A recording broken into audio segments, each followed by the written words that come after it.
नीलाञ्जनसमाभासं रविपुत्रं यमाग्रजं छायामार्ताण्डसम्भूतं तं नमामि शनैश्चरम्। नीलाञ्जनसमाभासं रविपुत्रं यमाग्रजं छायामार्ताण्डसम्भूतं तं नमामि शनैश्चरम्। नीलाञ्जनसमाभासं रविपुत्रं यमाग्रजं छायामार्ताण्डसम्भूतं तं नमामि शनैश्चरम्। नीलाञ्जनसमाभासं रविपुत्रं यमाग्रजं छायामार्ताण्डसम्भूतं तं नमामि शनैश्चरम्। नीलाञ्जनसमाभासं रविपुत्रं यमाग्रजं छायामार्ताण्डसम्भूतं तं नमामि शनैश्चरम्। नीलाञ्जनसमाभासं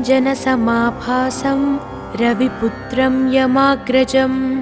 छायामार्ताण्डसम्भूतं तं नमामि शनैश्चरम्। नीलाञ्जनसमाभासं रविपुत्रं यमाग्रजं छायामार्ताण्डसम्भूतं तं नमामि शनैश्चरम्। नीलाञ्जनसमाभासं रविपुत्रं यमाग्रजं छायामार्ताण्डसम्भूतं तं नमामि शनैश्चरम्। नीलाञ्जनसमाभासं रविपुत्रं यमाग्रजं छायामार्ताण्डसम्भूतं तं नमामि शनैश्चरम्। नीलाञ्जनसमाभासं रविपुत्रं यमाग्रजं छायामार्ताण्डसम्भूतं तं नमामि शनैश्चरम्। नीलाञ्जनसमाभासं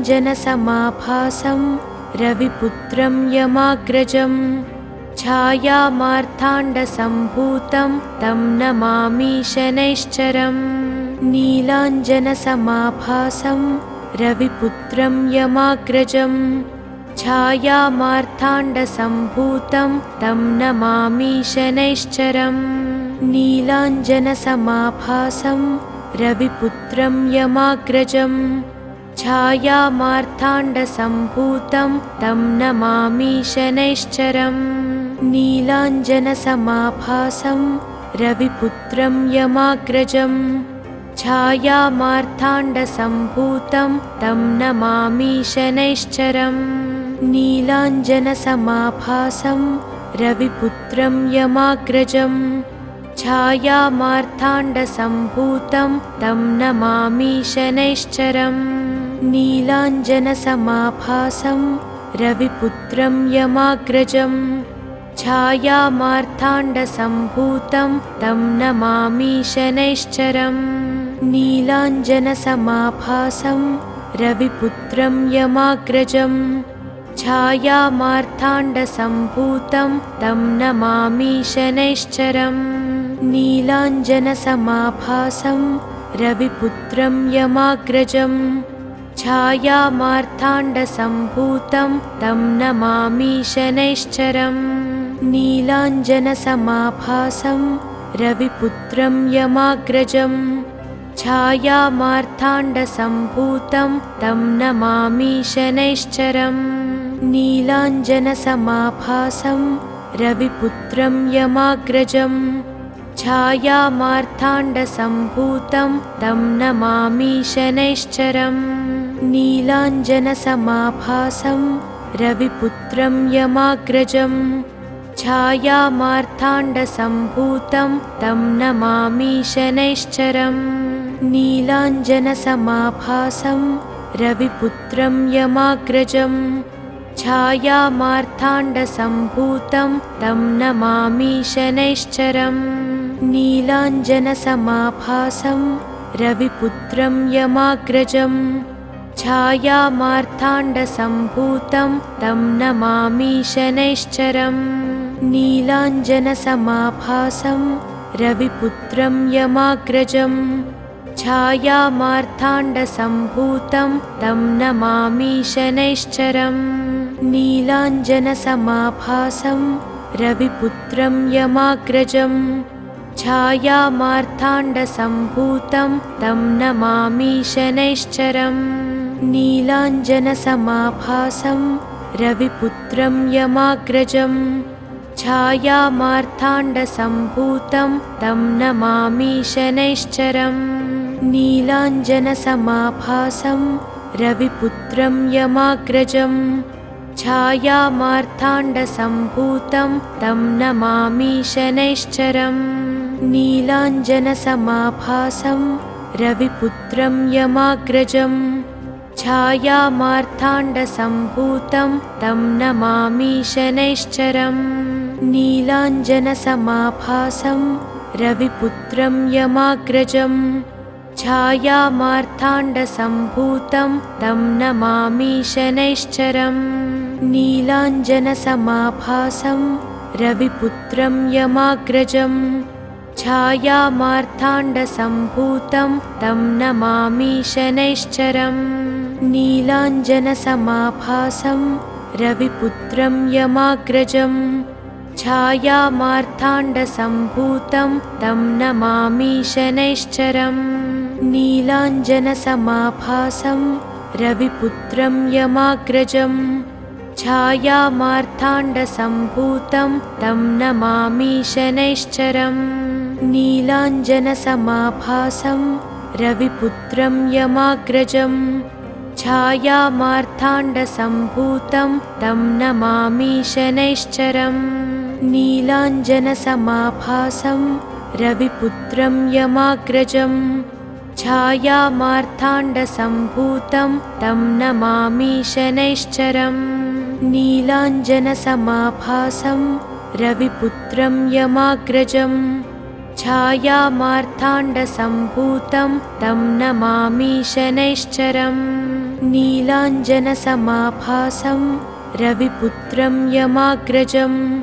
छायामार्ताण्डसम्भूतं तं नमामि शनैश्चरम् नीलाञ्जनसमाभासं रविपुत्रं यमाग्रजं छायामार्ताण्डसम्भूतं तं नमामि शनैश्चरम् नीलाञ्जनसमाभासं रविपुत्रं यमाग्रजं छायामार्ताण्डसम्भूतं तं नमामि शनैश्चरम् नीलाञ्जनसमाभासं रविपुत्रं यमाग्रजं छायामार्ताण्डसम्भूतं तं नमामि शनैश्चरम् नीलाञ्जनसमाभासं रविपुत्रं यमाग्रजं छायामार्ताण्डसम्भूतं तं नमामि शनैश्चरम् नीलाञ्जनसमाभासं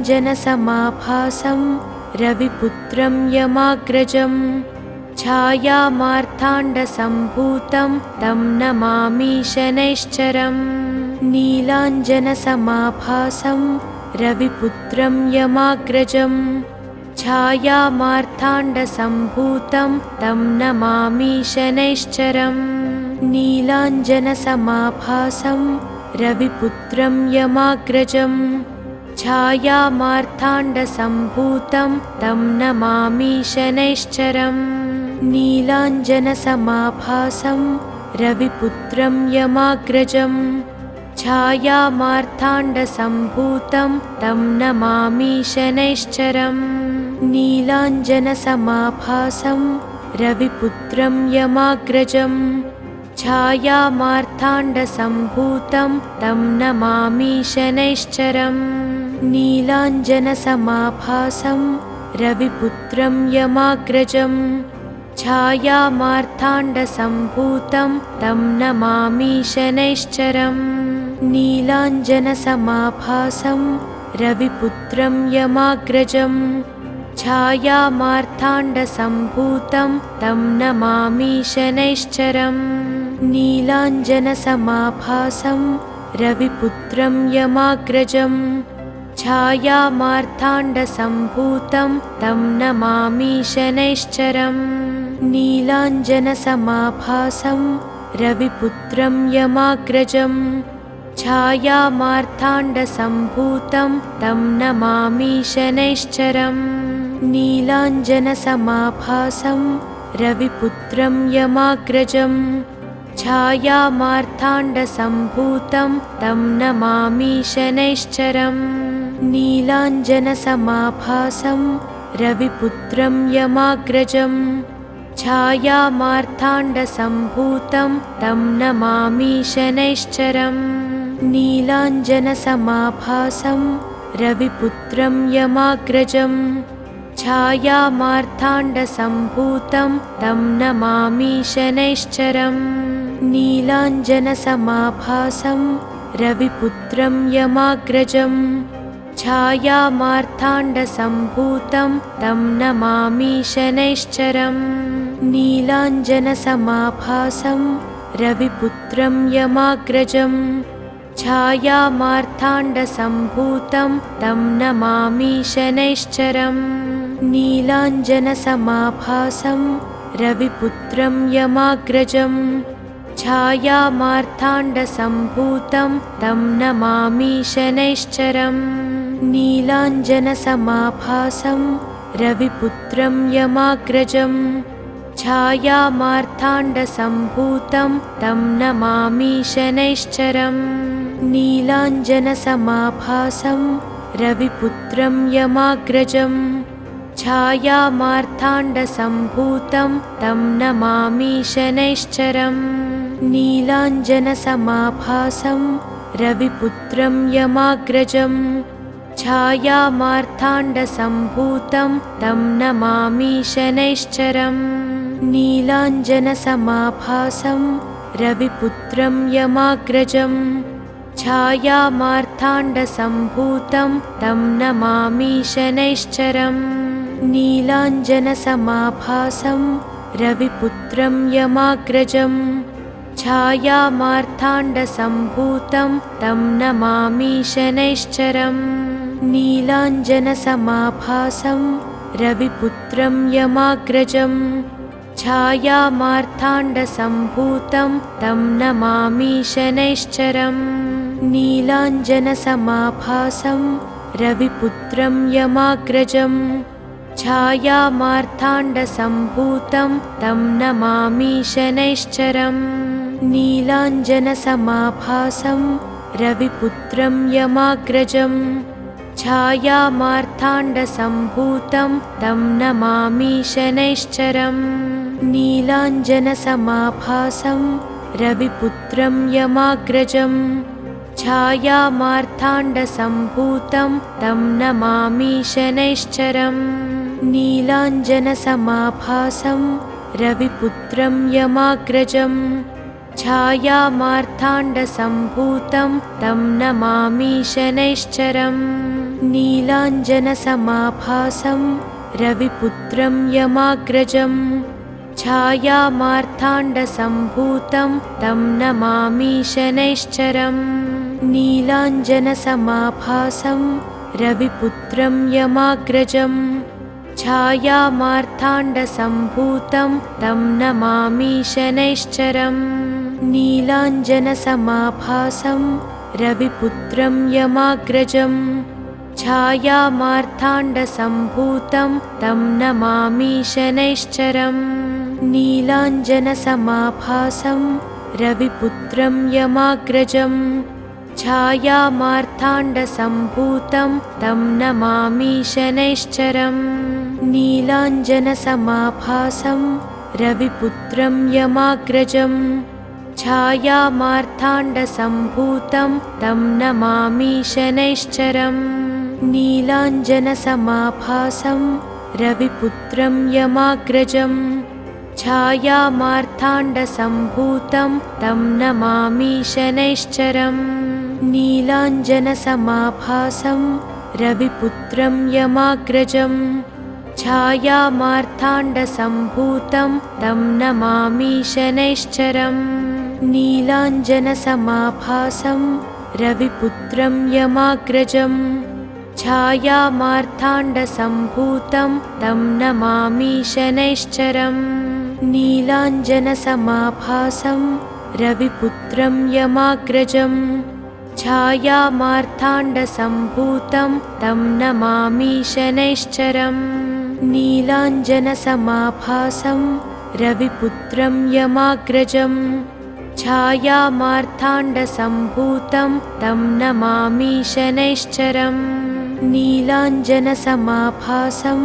रविपुत्रं यमाग्रजं छायामार्ताण्डसम्भूतं तं नमामि शनैश्चरम् नीलाञ्जनसमाभासं रविपुत्रं यमाग्रजं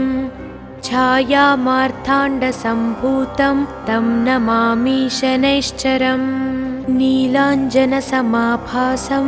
रविपुत्रं यमाग्रजं छायामार्ताण्डसम्भूतं तं नमामि शनैश्चरम् नीलाञ्जनसमाभासं रविपुत्रं यमाग्रजं छायामार्ताण्डसम्भूतं तं नमामि शनैश्चरम् नीलाञ्जनसमाभासं रविपुत्रं यमाग्रजं छायामार्ताण्डसम्भूतं तं नमामि शनैश्चरम् नीलाञ्जनसमाभासं रविपुत्रं यमाग्रजं छायामार्ताण्डसम्भूतं तं नमामि शनैश्चरम् नीलाञ्जनसमाभासं रविपुत्रं यमाग्रजं छायामार्ताण्डसम्भूतं तं नमामि शनैश्चरम् नीलाञ्जनसमाभासं रविपुत्रं यमाग्रजं छायामार्ताण्डसम्भूतं तं नमामि शनैश्चरम् नीलाञ्जनसमाभासं रविपुत्रं यमाग्रजं छायामार्ताण्डसम्भूतं तं नमामि शनैश्चरम् नीलाञ्जनसमाभासं रविपुत्रं यमाग्रजं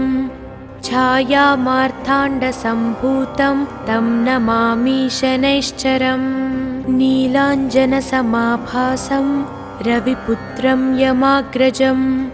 छायामार्ताण्डसम्भूतं तं नमामि शनैश्चरम् नीलाञ्जनसमाभासं रविपुत्रं यमाग्रजं छायामार्ताण्डसम्भूतं तं नमामि शनैश्चरम् नीलाञ्जनसमाभासं रविपुत्रं यमाग्रजं छायामार्ताण्डसम्भूतं तं नमामि शनैश्चरम् नीलाञ्जनसमाभासं रविपुत्रं यमाग्रजं छायामार्ताण्डसम्भूतं तं नमामि शनैश्चरम् नीलाञ्जनसमाभासं रविपुत्रं यमाग्रजं छायामार्ताण्डसम्भूतं तं नमामि शनैश्चरम् नीलाञ्जनसमाभासं रविपुत्रं यमाग्रजं छायामार्ताण्डसम्भूतं तं नमामि शनैश्चरम् नीलाञ्जनसमाभासं रविपुत्रं यमाग्रजं छायामार्ताण्डसम्भूतं तं नमामि शनैश्चरम् नीलाञ्जनसमाभासं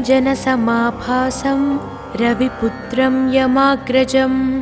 छायामार्ताण्डसम्भूतं तं नमामि शनैश्चरम्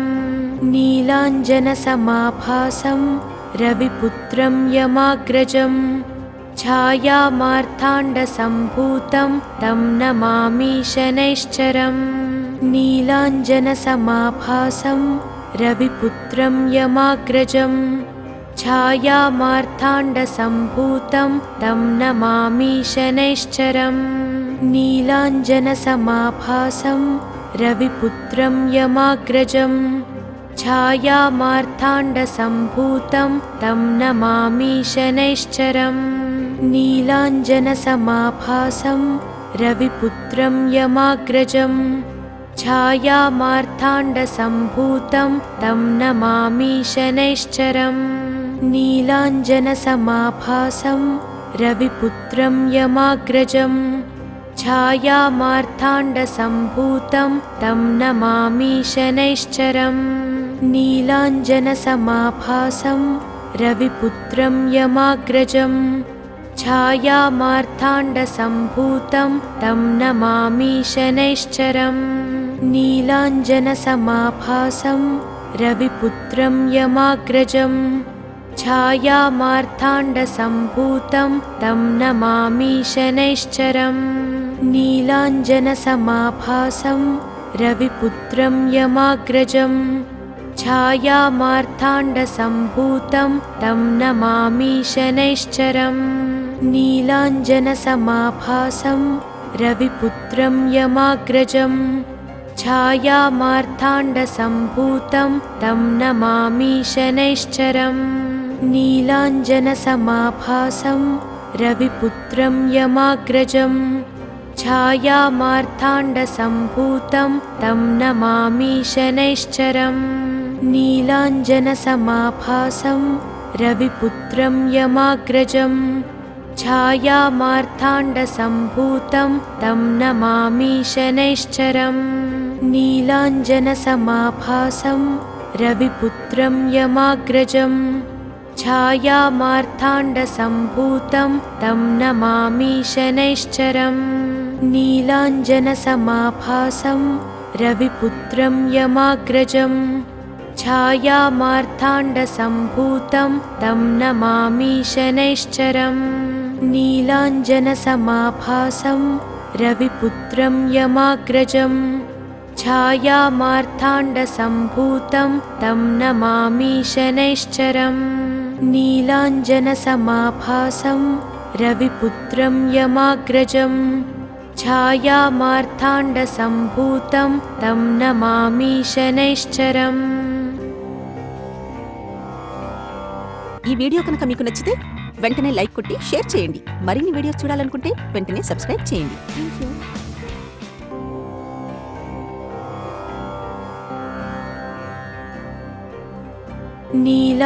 नीलाञ्जनसमाभासं रविपुत्रं यमाग्रजं छायामार्ताण्डसम्भूतं तं नमामि शनैश्चरम् नीलाञ्जनसमाभासं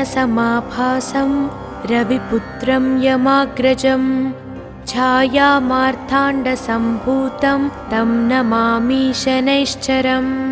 नीलाञ्जनसमाभासं रविपुत्रं यमाग्रजं छायामार्ताण्डसम्भूतं तं नमामि शनैश्चरम् नीलाञ्जनसमाभासं रविपुत्रं यमाग्रजं छायामार्ताण्डसम्भूतं तं नमामि शनैश्चरम् नीलाञ्जनसमाभासं रविपुत्रं यमाग्रजं छायामार्ताण्डसम्भूतं तं नमामि शनैश्चरम् नीलाञ्जनसमाभासं रविपुत्रं यमाग्रजं छायामार्ताण्डसम्भूतं तं नमामि शनैश्चरम् नीलाञ्जनसमाभासं रविपुत्रं यमाग्रजं छायामार्ताण्डसम्भूतं तं नमामि शनैश्चरम् नीलाञ्जनसमाभासं रविपुत्रं यमाग्रजं छायामार्ताण्डसम्भूतं तं नमामि शनैश्चरम् नीलाञ्जनसमाभासं रविपुत्रं यमाग्रजं छायामार्ताण्डसम्भूतं तं नमामि शनैश्चरम् नीलाञ्जनसमाभासं रविपुत्रं यमाग्रजं छायामार्ताण्डसम्भूतं तं नमामि शनैश्चरम् नीलाञ्जनसमाभासं रविपुत्रं यमाग्रजं छायामार्ताण्डसम्भूतं तं नमामि शनैश्चरम् नीलाञ्जनसमाभासं रविपुत्रं यमाग्रजं छायामार्ताण्डसम्भूतं तं नमामि शनैश्चरम् नीलाञ्जनसमाभासं रविपुत्रं यमाग्रजं छायामार्ताण्डसम्भूतं तं नमामि शनैश्चरम् नीलाञ्जनसमाभासं रविपुत्रं यमाग्रजं छायामार्ताण्डसम्भूतं तं नमामि शनैश्चरम् नीलाञ्जनसमाभासं रविपुत्रं यमाग्रजं छायामार्ताण्डसम्भूतं तं नमामि शनैश्चरम् नीलाञ्जनसमाभासं रविपुत्रं यमाग्रजं छायामार्ताण्डसम्भूतं मार्ताण्डसम्भूतं तं नमामि शनैश्चरम् नीलाञ्जनसमाभासं रविपुत्रं यमाग्रजं छायामार्ताण्डसम्भूतं तं नमामि शनैश्चरम् नीलाञ्जनसमाभासं रविपुत्रं यमाग्रजं छायामार्ताण्डसम्भूतं तं नमामि शनैश्चरम् नीलाञ्जनसमाभासं रविपुत्रं यमाग्रजं छायामार्ताण्डसम्भूतं तं नमामि शनैश्चरम् नीलाञ्जनसमाभासं रविपुत्रं यमाग्रजं छायामार्ताण्डसम्भूतं तं नमामि शनैश्चरम् नीलाञ्जनसमाभासं रविपुत्रं यमाग्रजं छायामार्ताण्डसम्भूतं तं नमामि शनैश्चरम् नीलाञ्जनसमाभासं रविपुत्रं यमाग्रजं छायामार्ताण्डसम्भूतं तं नमामि शनैश्चरम् नीलाञ्जनसमाभासं रविपुत्रं यमाग्रजं छायामार्ताण्डसम्भूतं तं नमामि शनैश्चरम् नीलाञ्जनसमाभासं रविपुत्रं यमाग्रजं छायामार्ताण्डसम्भूतं तं नमामि शनैश्चरम् नीलाञ्जनसमाभासं रविपुत्रं यमाग्रजं छायामार्ताण्डसम्भूतं तं नमामि शनैश्चरम् नीलाञ्जनसमाभासं रविपुत्रं यमाग्रजं छायामार्ताण्डसम्भूतं तं नमामि शनैश्चरम् नीलाञ्जनसमाभासं रविपुत्रं यमाग्रजं छायामार्ताण्डसम्भूतं तं नमामि शनैश्चरम् नीलाञ्जनसमाभासं रविपुत्रं यमाग्रजं छायामार्ताण्डसम्भूतं तं नमामि शनैश्चरम् नीलाञ्जनसमाभासं रविपुत्रं यमाग्रजं छायामार्ताण्डसम्भूतं तं नमामि शनैश्चरम् नीलाञ्जनसमाभासं रविपुत्रं यमाग्रजं छायामार्ताण्डसम्भूतं तं नमामि शनैश्चरम् नीलाञ्जनसमाभासं रविपुत्रं यमाग्रजं छायामार्ताण्डसम्भूतं तं नमामि शनैश्चरम् नीलाञ्जनसमाभासं रविपुत्रं यमाग्रजं छायामार्ताण्डसम्भूतं तं नमामि शनैश्चरम् नीलाञ्जनसमाभासं रविपुत्रं यमाग्रजं छायामार्ताण्डसम्भूतं तं नमामि शनैश्चरम् नीलाञ्जनसमाभासं रविपुत्रं यमाग्रजं छायामार्ताण्डसम्भूतं तं नमामि शनैश्चरम् नीलाञ्जनसमाभासं रविपुत्रं यमाग्रजं छायामार्ताण्डसम्भूतं तं नमामि शनैश्चरम् नीलाञ्जनसमाभासं रविपुत्रं यमाग्रजं छायामार्ताण्डसम्भूतं तं नमामि शनैश्चरम् नीलाञ्जनसमाभासं रविपुत्रं यमाग्रजं छायामार्ताण्डसम्भूतं तं नमामि शनैश्चरम् नीलाञ्जनसमाभासं रविपुत्रं यमाग्रजं छायामार्ताण्डसम्भूतं तं नमामि शनैश्चरम् नीलाञ्जनसमाभासं रविपुत्रं यमाग्रजं छायामार्ताण्डसम्भूतं तं नमामि शनैश्चरम् नीलाञ्जनसमाभासं रविपुत्रं यमाग्रजं छायामार्ताण्डसम्भूतं तं नमामि शनैश्चरम्